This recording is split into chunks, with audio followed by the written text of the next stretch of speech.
If you checked the market yesterday, two tickers basically hijacked the entire conversation, SanDisk and Micron. On August 13th, SanDisk stood on stage at its Investor Day and gave Wall Street a multi-year roadmap running through fiscal 2030, mid to high teens revenue growth and roughly 80% gross margins. The stock exploded nearly 14% in a single session, and that surge tore through the entire memory sector.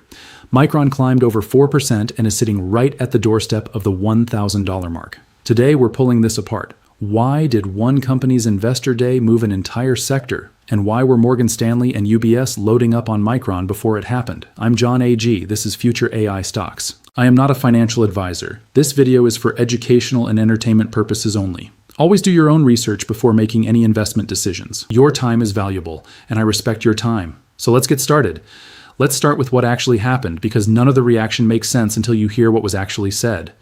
At SanDisk in Focus, its 2026 Investor Day on August 13th, CEO David Goeckeler and CFO Luis Visoso laid out a financial framework covering fiscal 2028 through 2030. Mid to high teens revenue growth in line with expected bit growth, non-GAAP gross margins held near 80%, operating margins near 75%, and on top of all that, management committed to handing back 100% of excess free cash flow to shareholders once the business is reinvested in. Here's why that one number, 80% gross margin sustained for years, actually rattled the market. NAND flash has always been one of the most brutally cyclical corners of the entire chip industry. Boom, glut, crash, repeat, for decades.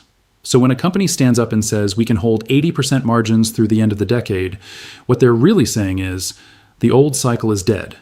Visoso tied that confidence directly to what he called multi-year customer agreements. Deep structural relationships with hyperscale data center buyers that replaced the old world of volatile spot pricing with locked-in predictable demand. The market didn't wait to think it over. SanDisk spiked as much as 14% that same session, and by the next morning was still holding gains in the $1,600 plus range. Oh, a massive move for a company of its size. But honestly, the SanDisk story isn't even the most interesting part of this. What happened next is, here's the mechanism. And understanding this is what separates a real analysis from a headline reaction.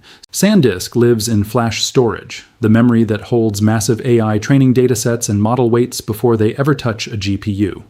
Micron sits on the other side of the same server rack, leading in DRAM and, more importantly, high bandwidth memory. The specialized chip wired directly into Nvidia and AMD's AI accelerators.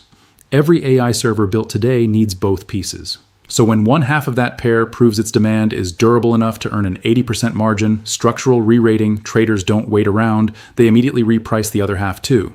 That's precisely what played out on August 13th and into the next session. Micron jumped over 4% in the initial move and kept climbing, trading around $966 in overnight action on August 14th, up roughly 1.75% from the prior close per trading key. By afternoon, trading that same day, with the broader rally still running, Micron was already being quoted closer to the $980 range by other outlets tracking it live, which tells you this wasn't a one-hour pop. It kept building through the day. Either way, Micron is now firmly on a path toward the psychological $1,000 level for the first time since its steep pullback in July. And this isn't happening in a vacuum. There was already institutional money moving in before any of this broke. Fresh Q, 213F filings, the disclosures big institutions are legally required to make about their holdings, show Morgan Stanley and UBS both significantly increased their Micron positions ahead of this week's news. Morgan Stanley's total portfolio grew to $1.89 trillion in the quarter, and Micron ranked among its top 5 increased holdings, sitting right alongside AMD, Intel, Applied Materials, and Lam Research. That's not a random pick. That's a concentrated bet on the entire AI semiconductor supply chain. UBS, whose total portfolio reached $790 billion for the quarter, told a similar story. Its top 5 bought assets included Micron shares directly, plus Micron call options, alongside Eli Lilly options and S&P 500 index positions.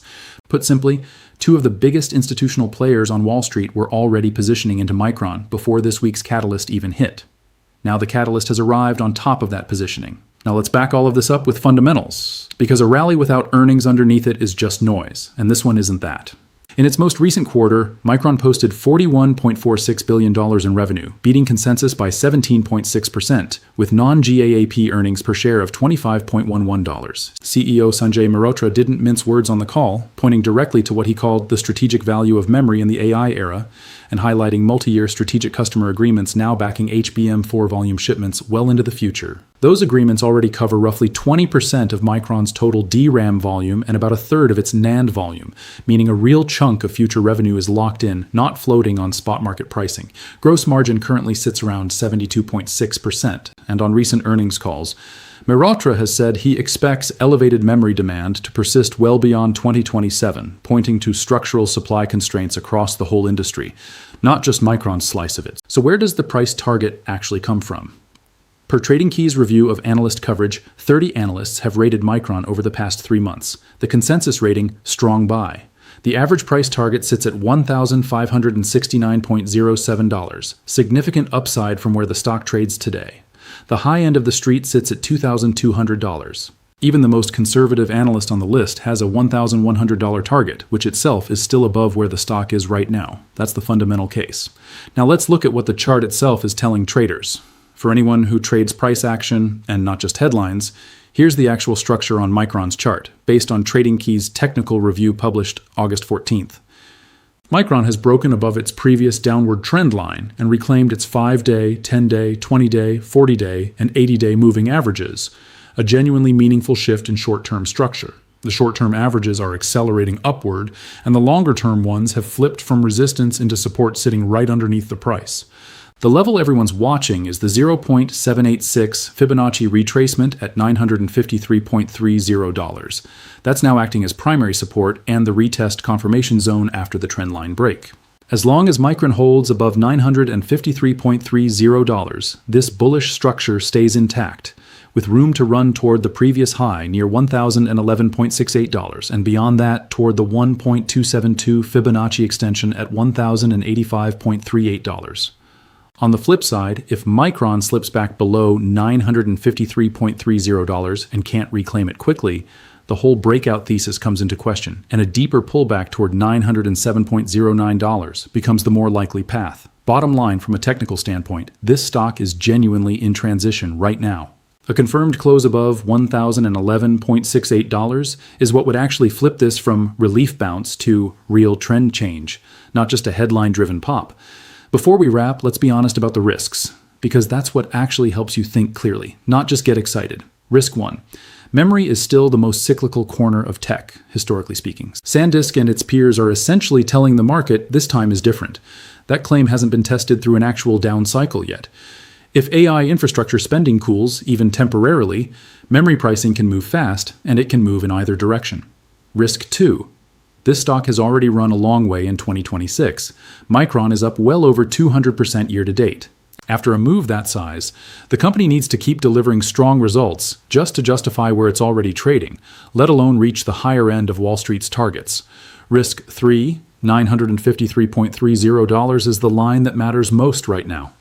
If it breaks and Micron can't get back above it fast, the bullish technical case weakens quickly, and $907 becomes the more realistic near-term scenario. Risk 4, customer concentration. A meaningful chunk of Micron's forward growth rides on strategic customer agreements with a relatively small number of hyperscale buyers. If even one of them pulls back on spending, it shows up in Micron's order book fast. These aren't hypothetical risks. They're part of understanding the stock, not a footnote to skip past.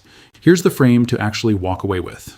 SanDisk's Investor Day wasn't really a NAND flash story. It was a signal to the entire memory sector that hyperscaler AI demand has become structural rather than cyclical. And right now, Wall Street is repricing several companies around that exact same thesis, all at once. SanDisk, the catalyst, NAND flash exposure backed by an 80% margin roadmap through FY 2030.